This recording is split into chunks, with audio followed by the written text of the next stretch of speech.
Ladies and gentlemen, I have the privilege of standing before you today to introduce the president of Students for Life. Students for Life is a group dedicated to teaching middle school, high school, and college students about the importance of pro-life decisions and the value of having your voice heard as a student. The woman you're about to hear from today has launched campaigns that have influenced not only this generation, but will continue to influence every generation to come. She graduated from Bethany College in 2005, summa cum laude, with a degree in political science, having already jumped into the pro-life community by starting her own pro-life groups on both her high school and college campuses. She served as the Republican National Committee and as a presidential appointee in the George W. Bush administration before being appointed as the first, and so far only, president of Students for Life. Since then, she and her team have taken a small group of maybe a dozen pro-life groups across the nation, and they have transformed them into an organized group of over 1,100 pro-life groups at all 50 states. It's quite an accomplishment. She's the author of Courageous, Students Abolishing Abortion in This Lifetime. She's been featured in Fox News, CNN, MSNBC, The Today Show, CBC, and HBO. She's recently been called one of the four worst anti-abortion misinformants by Media Matters, a title she's very proud of. She has done all of this while being a wife to her husband, raising her 4 lovely children, and on her free time, volunteering with the Cystic Fibrosis Foundation. I'm not saying she's Wonder Woman, I'm just saying we haven't seen them both in the same room together. Pro-life students frequently feel as though we don't have a voice. Allow me to introduce to you a woman who has helped give us a voice. More importantly, she's given a voice to the voiceless, the unborn Americans who have just as much right to be heard. Ladies and gentlemen, allow me to introduce the president of Students for Life, Kristan Hawkins. Please welcome the president of Students for Life of America, Kristan Hawkins.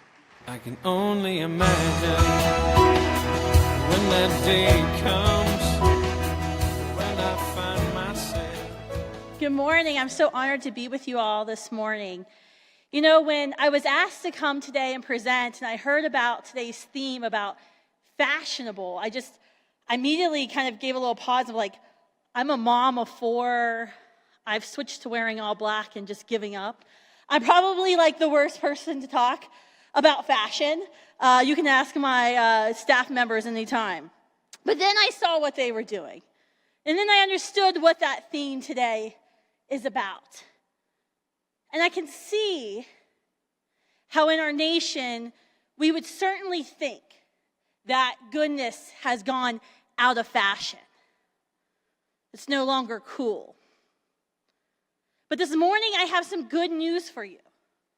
The good news is that the virtue of goodness is something that this generation of young people strives for. And I know many of us share concerns about the millennial generation. When we abolish abortion, I'm going to go and be a comedian at HR conventions all over the country. How do you work with millennials in the workplace? They want to bring their dog to work. They want to bring their pajamas to work. They have their phones always at meetings, have a hard time looking up from their phones. I know there's things about millennials that give us pause. But the good news is that they see themselves and they strive to be justice warriors. They strive to stand for justice, for truth, for equality. But men and women, our job is actually not to write them off. Not to simply just say, those are millennials, let's have a good laugh at them. Our job is to invest in them. Our job is to show them that abortion is the world's greatest human rights and justice. Our job is to show them that they must invest their most precious asset, their time, to joining us to ending abortion. That they can actually make a real difference. They don't have to be stuck in those circular arguments with their aunts and uncles on Facebook every day. That there's real lives at stake, real lives that can be saved. And the better news is that they already know abortion is bad. They know it's wrong. They know there's something wrong with the act of abortion. They've seen their brothers and sisters in the womb via ultrasound. Many of them have sat and cried with a friend who's made an abortion decision. Some of them have gone into those dingy Planned Parenthoods and abortion facilities that are here in Colorado and across the country. You see, goodness did not go out of fashion. It's what is good became distorted. What is good became distorted.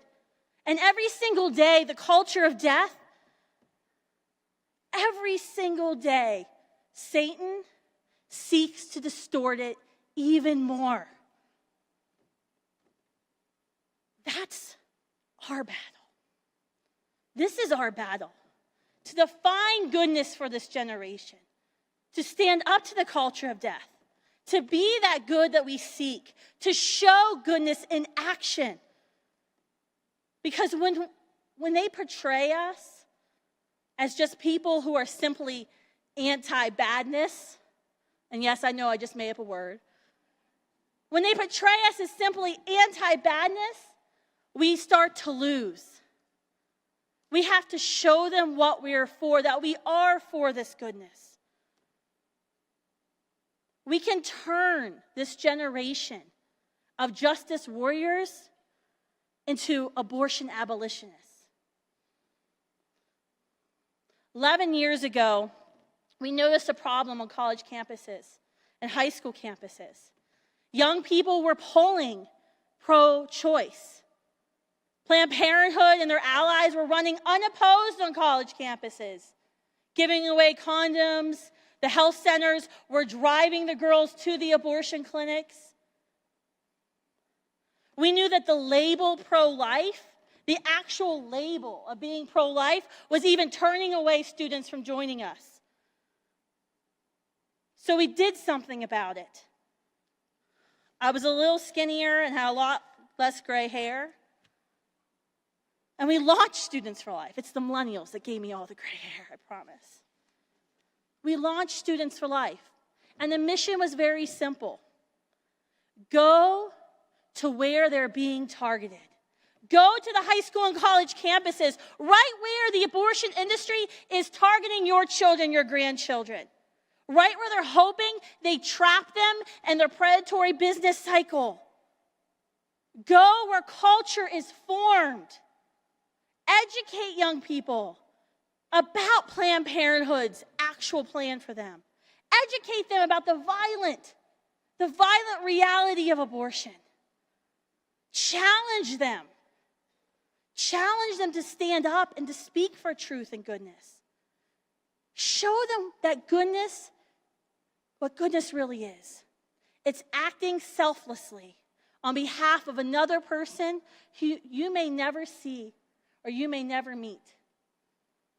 And inspire them to never give up, to never stop moving forward in our goal of abolishing abortion in this nation. To make sure that no woman ever has to choose ever again between the life of her child and the life that she's always dreamed of for herself. To eliminate abortion. And the best news is that through the Holy Spirit, this is working. Today, we've gone from a few dozen pro-life groups to over 1,150 in all 50 states. The pro-life generation is everywhere. We've trained more than 50,000 young people. Our Students for Life group members give more than $14 million every year in volunteer service to our pro-life movement.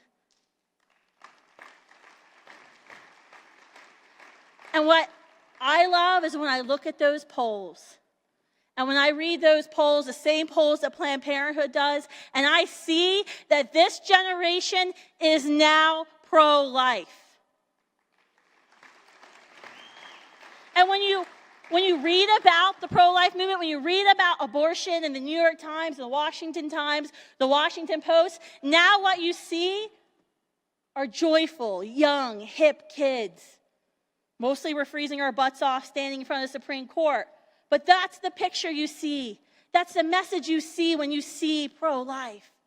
We've changed that narrative. But we have a lot more work to do.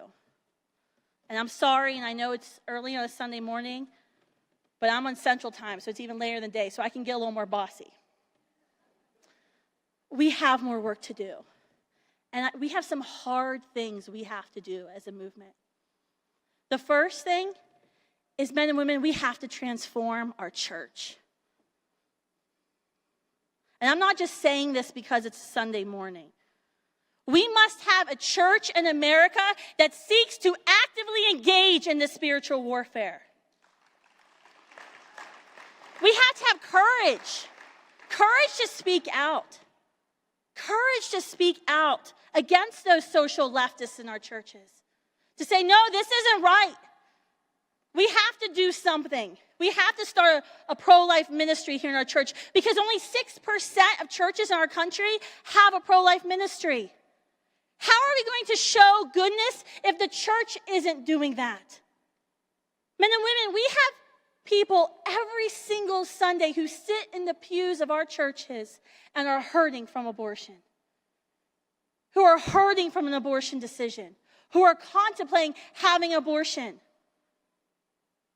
More than half of all women who obtain abortions in our country self-identify as Christian. More than 40% of women who have an abortion said they are an active church goer, meaning they've attended church in the past month. If every church in America got serious about ending abortion in our nation, we wouldn't have abortion. Abortion is the church's problem. And honestly, I'm getting sick and tired of having to fight against Christian administrations when we try to start pro-life groups. Do you know high school and college Christian high school and colleges are the toughest place for us to start a pro-life group? I can't call ADF for a First Amendment case because it's a private school. And usually what we hear is, it's too controversial, Kristan. No one here is having sex. That's too political. Wrong, wrong, and wrong. We have to fight, and we have to be courageous, and we have to be willing to have the discussion. I had an interesting discussion at 3:45 this morning with my taxi driver. And Jerry, we were talking, he asked me where I was going and why didn't I have a suitcase. And I said, I'm going to Denver just to speak. And he asked me what I was going to speak on. And I was like, well, at least I'll get to try out my speech a little bit on him. And I said, I'm speaking against abortion today and why Christians should care. And that started a good 40-minute discussion. And I learned way too much about Jerry's personal life. But what was interesting in what Jerry said, and we hear this all the time, right? Is I'm a Christian. I know abortion's wrong. I would never want my daughter to have an abortion, or my wife, or my girlfriend. But it's not my place. It's simply not my place to tell another woman what to do with her body. Have you all heard that before?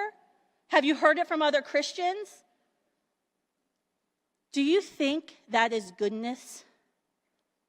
Is saying, well, it's not my place. Is that goodness? The definition of goodness is to act selflessly for others. We speak out against abortion because we know what abortion does. It takes the life of an innocent, whole, living human person and destroys another life and multiple lives in the process. Is that goodness not to speak out? Is it goodness to let our friends and our family members go through an abortion because we simply didn't have the courage to speak the truth in love and compassion? Friends, that is the opposite of goodness.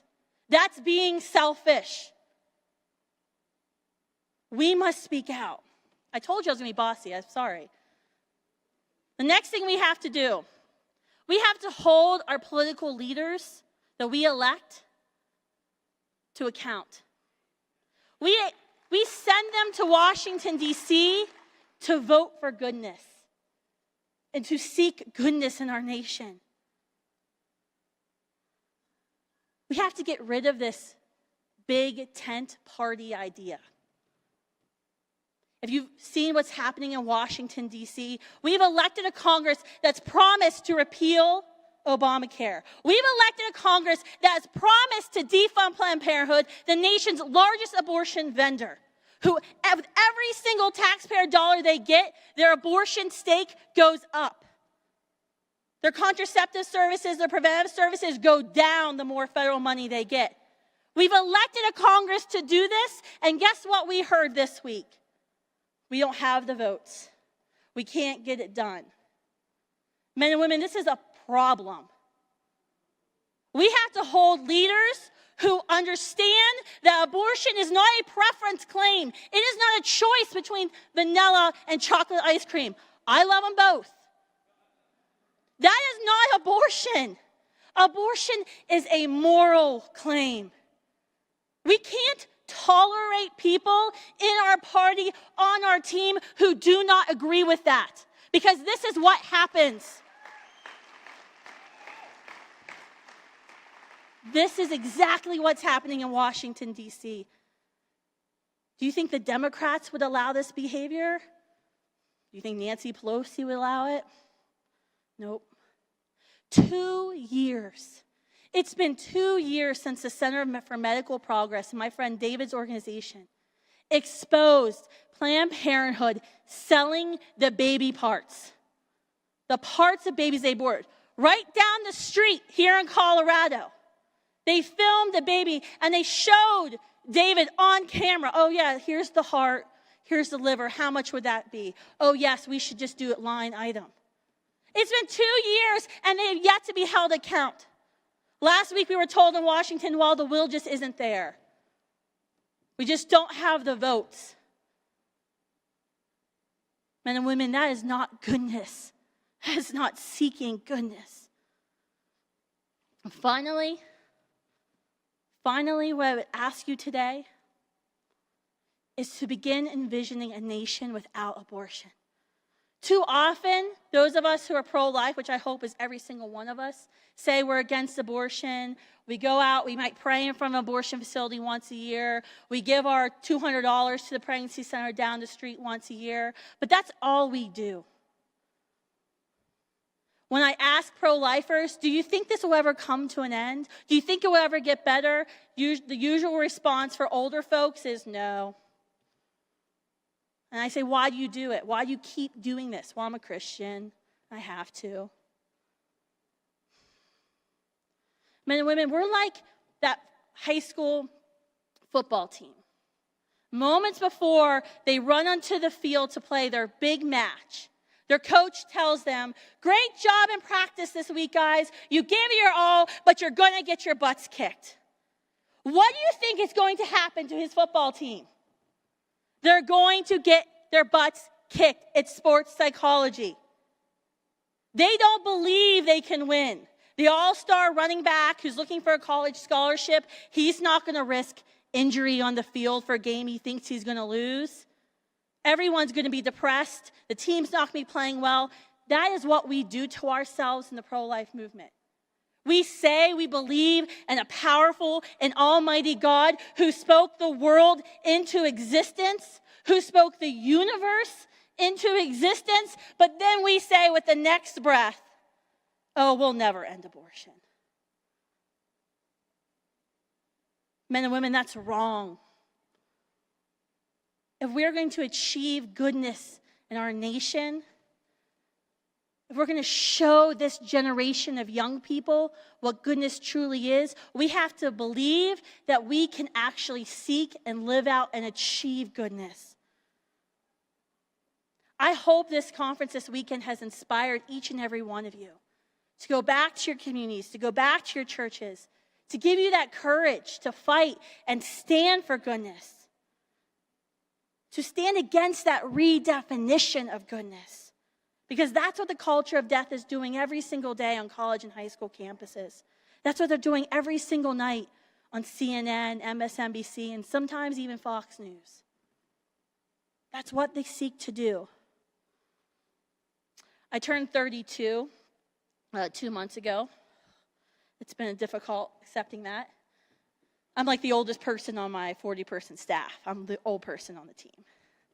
I turned 32, and I was going over, my financial advisor, who I've only met with once, called me, and he was lecturing me about retirement, and I was starting to kind of panic a little bit about, oh no, this is actually going to happen, right? And Social Security probably won't be there, and we're going to be in trouble.